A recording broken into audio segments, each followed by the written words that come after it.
Now, again, different economists draw this differently, think of it differently. It's not an agreement that this is what you look at to get interest rates necessarily. I think most people would probably draw it this way, but all right. So let's think about what this means. What happens if the government cuts taxes on investment? The government says to businesses, every time you invest, and remember that investment to a business means buying capital. Okay?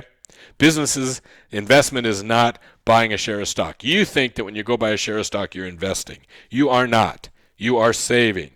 Investment means purchasing capital, plant, equipment. Okay?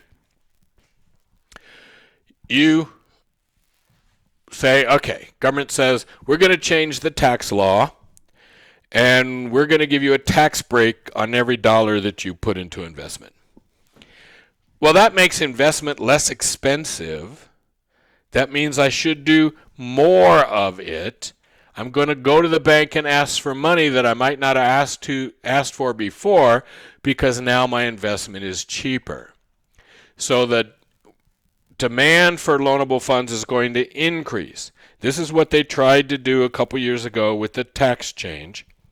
They were supposed to do tax reform. They really just did a tax cut, but they didn't really do a whole lot of reforming. They just cut things. But the idea was that they would get businesses to invest more by cutting the taxes they paid on the profits from that investment. Okay? This is what they wanted to do. They wanted to shift out the demand curve for loanable funds. Okay? That would raise the interest rate, and it would result in more loans being made. Okay? Now, again, probably neither one of these things happened after the tax cut. Just saying. Because the world is more complex than this, but it's a nice, simple idea, and that's why we're talking about it. Okay? What if we give a tax incentive to savings? So we already give you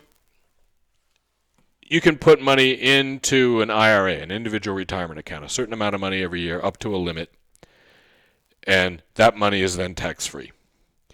When the government first started IRAs, there wasn't a limit, and so many people saved so much money that the government put a limit on because it was costing them too much money. They're losing too much tax revenue. Okay? So let's suppose we take the limit off of IRAs. So you can put your money into an IRA, put it in the stock market and have it be tax-free. Or put it into your bank and sign an agreement for it to stay there for a while so you get a higher interest rate and have it be tax-free. Well, guess what? You're going to supply more money. You're going to save more money. So the supply of loanable funds is going to increase. That should make interest rates go down, and the total amount of money available for loans goes up. Okay? You have to think these through. You have to practice. We've talked about practicing before. The way we understand these graphs isn't to stare at them a couple times. It's to see different ones, and there's stuff in your book. You got to practice. Okay? All right. What happens when the government runs a budget deficit? Well, when the government runs a budget deficit, that's essentially negative savings, right? That means T minus G becomes a big negative number. So we have a big negative T minus G. And because we have this big negative T minus G, there's a theory that says the amount of loanable funds out there should go down. In other words, if there's only so many loanable funds out there, when the government takes a bigger chunk of them, that means less is available for everybody else. So every time the government runs a budget deficit, according to this theory, it shifts the supply of loanable funds curve to the left. That should make interest rates go up, which is bad for us as normal people, and should leave less money available for us to go get loans, which is bad for us normal people. Okay? This theory has a name. It's called crowding out. This idea that when the government has to borrow, it makes less borrowing available for the private sector. You don't necessarily have to believe this theory. It's true, probably true sometimes. It's probably not true sometimes. But again, we draw the graph. This is what the graph says. And then we go test our hypothesis out in the real world. We see if that's what happens. When the government runs a budget deficit, is it harder for regular people to get loans as interest rates go up? Okay.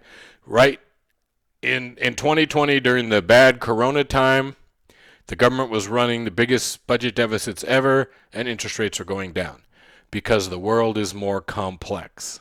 Okay? The world is more complex than this.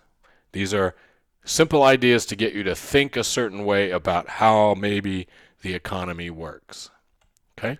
This is not the answer because the economy is more complex than this. And you've got to do your ceteris has to be paribus for this to work. And ceteris is hardly ever paribus. Okay. We want to talk about the business cycle. So there were three things we wanted to talk about here, right? An introduction to growth, the financial system, but just an introduction to the financial system. And now an introduction to business cycles. Okay? So that's a really cool business cycle there. No? Okay. So the business cycle is the normal up and down of the economy over time. The business cycle. So the economy goes up through what we call an expansion. The economy expands up through this expansion. It reaches a point that is technically called an upper turning point. So the end of an expansion is technically called an upper turning point. Nobody says that. We all say peak. The economy hits a peak, and then it heads down. Now, your book just says when it heads down, that's a recession. It doesn't have to be. It could just be what we call a contraction without it being a recession. But for simplicity, your book just says think of them as recessions, and I'm fine with that. Okay? So the economy heads down. It's in a recession. It hits the bottom. That bottom is technically called the lower turning point. But nobody says that. We all call it the trough. And then the economy heads into an expansion. So for the last 250 years, the U.S. economy has been going peak, contraction, trough, expansion, peak, contraction, trough, expansion, peak, contraction, trough, expansion, peak, recession, trough, expansion, peak, recession, trough, expansion, peak, recession, trough, expansion.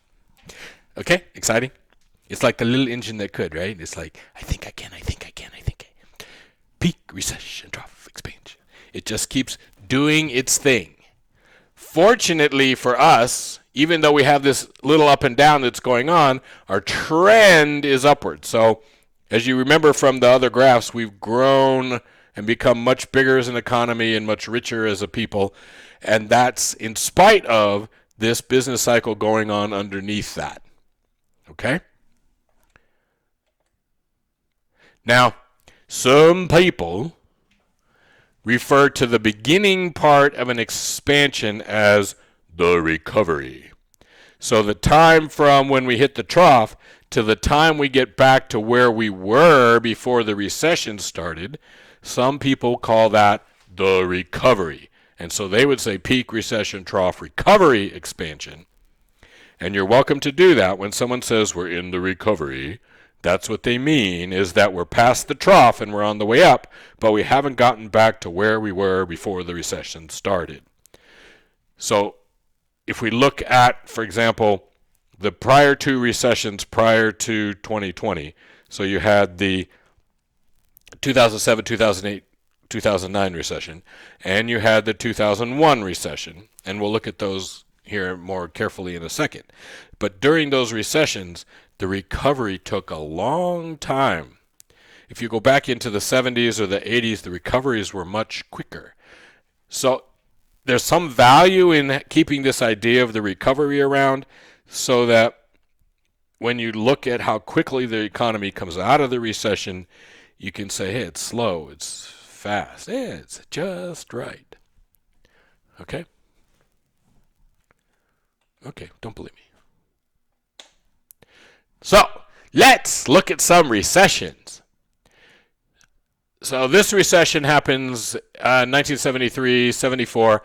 It's caused by the price of oil tripling and then quadrupling. So imagine that you woke up today and gas was, $3 a gallon, and 4 months from now gas is $12 a gallon. Are you upset? Is that going to change your behavior? Might the economy do bad things? Yes. So that's this. Okay? There was a war in the Middle East in 73. We were on Israel's side. Israel wins. The oil-producing countries punish us for being on Israel's side by denying us gasoline and jacking up the price of oil. Okay? And that causes all this. So here we have the peak. You can see the economy kind of bounced around a little bit, but it reaches a peak and then it heads down into the recession. And each one of these is a quarter. We do GDP by quarter. So that's 1, 2, 3, 4, 5 quarters. So that's a year and 3 months of a contraction. And then notice how nice and strong the expansion is, how this comes quickly back up. If there's a recovery, the recovery takes 6 months and we're back where we were before the recession started. And then after that's the expansion. Or you can just talk about this being the expansion, but it's nice and quick. Okay, fun? All right, fun. I think that's fun. Now, have you ever played the thing, Where's Waldo, right? There's the guy in the stupid shirt with the stupid stripes, and you're supposed to find him in the picture. So according to the people who are in charge of recessions, there's a recession on this graph. Please identify. I'll wait while you think about where the recession is in this graph. And I'm going to be bad here for a second. We know where the recession is in this graph, right? There's no, yeah. Where's the recession? Huh? Recession. There's a recession. Where is it? Okay, you got your idea? You picked where the recession is? Did you pick that dot right there? That's the recession. Yeah. So that's the recession. But by that measure, the recession lasts, 4 months, but the recovery lasts 1, 2, 3 quarters. The recovery lasts way longer than the recession. And even then, the economy is kind of on the way up. All right? Not like this, where it goes, hello, boom, no. We're recession, and it's a little baby recession. And then still there's the recovery. Okay, yeah, well, maybe I'll head up. All right? Yeah. Some of us, maybe that's not even a recession. Right? It's so little baby thing. No? All right. So this is the Great Recession. This is 2007, 2008, 2009. The slightly different format on the graph, but we're still good, right? According to them, the people who are in charge of recessions, and we'll talk about that in a second, you would think that dot would kind of be the peak, but no. So the peak to them was in November of 2007, which it's not the start of a quarter, so I don't like that either, but these people are in charge, and so we can't argue with them. So the economy bounces around, GDP does, and then it crashes, right? Right here. So this is Bush is the president, right? President Bush is the president. So right here, that dot, right where my little dot is, that's where Barack Obama becomes president. Okay? 6 months later, here the recession ends. So that's the middle of 2009, the recession ends. And in 2011, we're still not above where we were when the recession started. So where 6 months of recovery.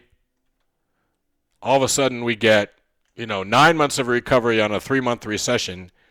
Now we have years of recovery, literally years of recovery as this drags out here, and it's just not right. It just doesn't feel right. Okay? When did we really recover? Yeah. Just say it.